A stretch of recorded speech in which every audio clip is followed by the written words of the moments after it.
그 사람에 대해 처음 생각한 것은 그날이었다. 이 도시와 같은 운명을 가진 어떤 사람, 한 차례 죽었거나 파괴되었던 사람, 그을린 자네들 위해 끈덕지게 스스로를 복원한 사람, 그래서 아직 새 것인 사람, 어떤 기둥, 어떤 늙은 석벽들의 아랫부분이 살아남아 그 위에 덧쌓은 선명한 새 것과 연결된 이상한 무늬를 가지게 된 사람. 우리는 살면서 몇십 년이 지나도 잊을 수 없는 광경을 목격한다. 그리고 그 기억들은 우리의 몸 안에 불씨처럼 남아 때로는 커다란 용기가 되고 때로는 눈물을 흘리게 한다.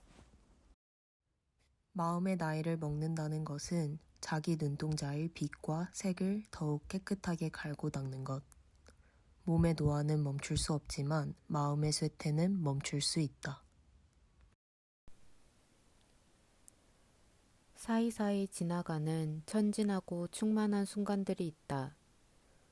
시간이 흐르고 생이 존재하는 동안에는 필연적으로 존재하는, 그래서 결코 사라질 수 없는 중립의 시간이 있다.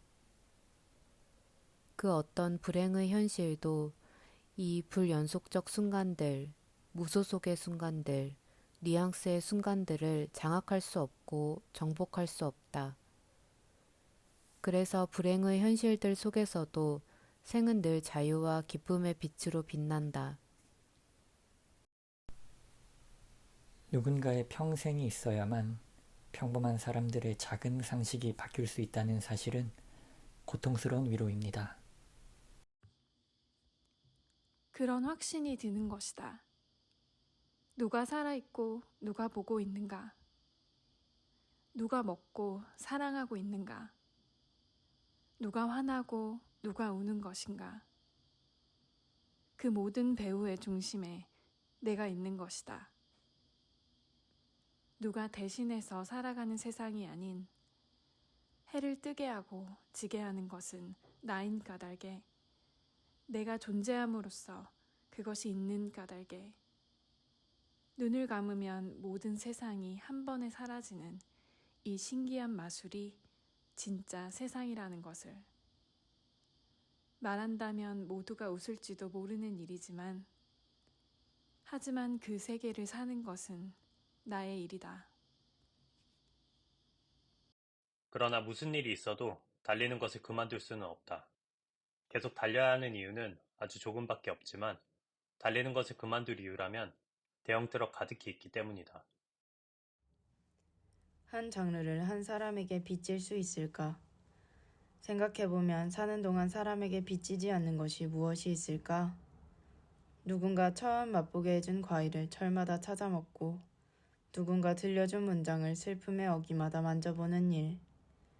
나를 이루는 것들은 모두 한 시절 매우 고유한 방식으로 내 삶에 도래했다가 대개는 흔한 방식으로 멀어진 구체적으로 아름다웠던 한 사람 한 사람으로부터 나온 것이다. 그리고 때로는 그들이 준 것이 하나의 장르 전체일 수도 있는 것이다. 말하자면 과일이나 시 자체일 수도. 이 사실을 잊고 살기는 쉽지만 특별히 잊히지 않는 몇 경우가 있는 법이다. 나는 장클로드 아저씨에게 오페라를 빚졌다. 새벽만큼 짙지 않지만 아직 반투명한 트레싱지 같은 안개가 이 도시를 감싸고 있다. 강한 바람이 불어와 갑자기 안개를 걷어내면 복원된 새 건물들 대신 70년 전의 폐허가 소스라치며 모습을 드러낼지도 모른다. 그녀의 지척에 모여있던 유령들이 자신들이 살해되었던 벽을 향해 우뚝우뚝 몸을 세우고 눈을 이글거릴지도 모른다. 그러나 바람이 불지 않는다. 아무것도 수스라치며 자신을 드러내지 않는다. 흘러내리는 촛농은 희고 뜨겁다. 흰 심지의 불꽃에 자신의 몸을 서서히 밀어넣으며 초들이 낮아진다. 서서히 사라진다.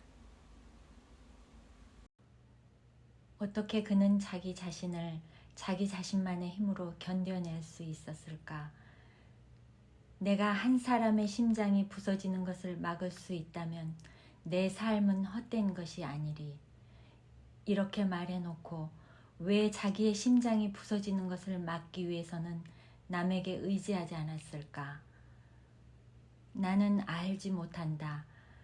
다만 자기 자신을 자기 자신만의 힘으로 견뎌낸 사람, 그런 사람만이 밟을 수 있는 장소가 시의 영토에는 있는지도 모르겠다고 생각해 볼 따름이다.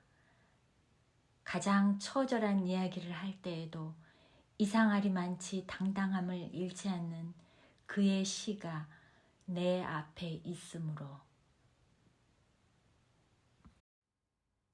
상황이 결코 원래대로 돌아가지는 않을 거야. 근데 내 생각은 그래.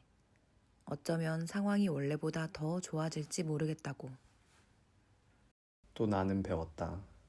무엇을 아무리 얇게 베어낸다 해도 거기에는 언제나 양면이 있다는 것을. 그리고 내가 원하는 사람이 되는 데는 오랜 시간이 걸린다는 것을. 사랑하는 사람에게는 언제나 사랑의 말을 남겨 놓아야 함을 나는 배웠다. 어느 순간이 우리의 마지막 시간이 될지 아는 사람은 아무도 없으므로. 어느 누구도 그를 시련으로부터 구해낼 수 없고 대신 고통을 짊어질 수도 없다. 그가 자신의 짐을 짊어지는 방식을 결정하는 것은 그에게만 주어진 독자적인 기회이다. 진정한 독서란 지식을 축적하는 자기 강화의 독서가 아닌 진리의 불길에 나를 살라내는 자기 소멸의 독서다.